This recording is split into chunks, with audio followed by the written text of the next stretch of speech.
विविध भारती पुणे ठळक बातम्या. उपराष्ट्रपती जगदीप धनखड यांनी आज नवी दिल्लीतल्या भारत मंडपममधून निघालेल्या हर घर तिरंगा दुचाकी फेरीला हिरवा झेंडा दाखवला. सांस्कृतिक कार्यमंत्री गजेंद्र सिंग शेखावत आणि संसदीय व्यवहार मंत्री किरेन रिजिजूही यावेळी उपस्थित होते. मेजर ध्यानचंद मैदानावर या फेरीचा समारोप होणार आहे. पाकिस्तानी अतिरेक्यांना मदत केल्याप्रकरणी 9 जणांना जम्मू आणि काश्मीर पोलिसांनी अटक केली आहे.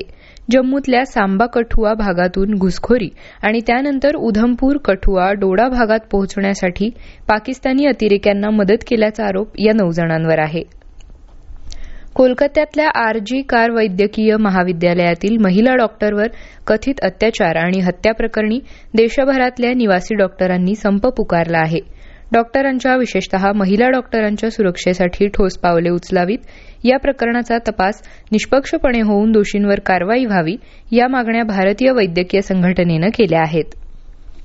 पुण्यातील लोहगाव विमानतळावर विमानांच्या पार्किंगसाठी जागा अपुरी पडत असून त्यात वाढ करावी, नादुरुस्त विमान थांबवण्यासाठी स्वतंत्र व्यवस्था करावी अशी मागणी विमानतळ व्यवस्थापनानं भारतीय विमानतळ प्राधिकरणाकडे केली आहे.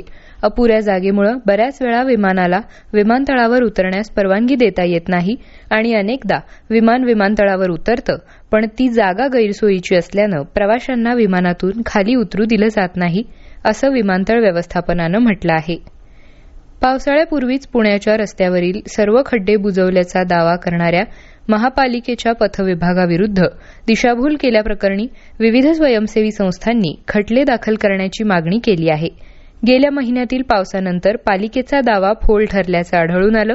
पावसाळ्यापूर्वी खड्डेमुक्त केलेल्या रस्त्यांवर 1-2 पावसातच 2000हून अधिक खड्डे कसे पडले असा प्रश्न नागरिकांनी उपस्थित केला आहे. या होत्या आतापर्यंतच्या ठळक बातम्या. यानंतरच्या ठळक बातम्या उद्या सकाळी 8 वाजता.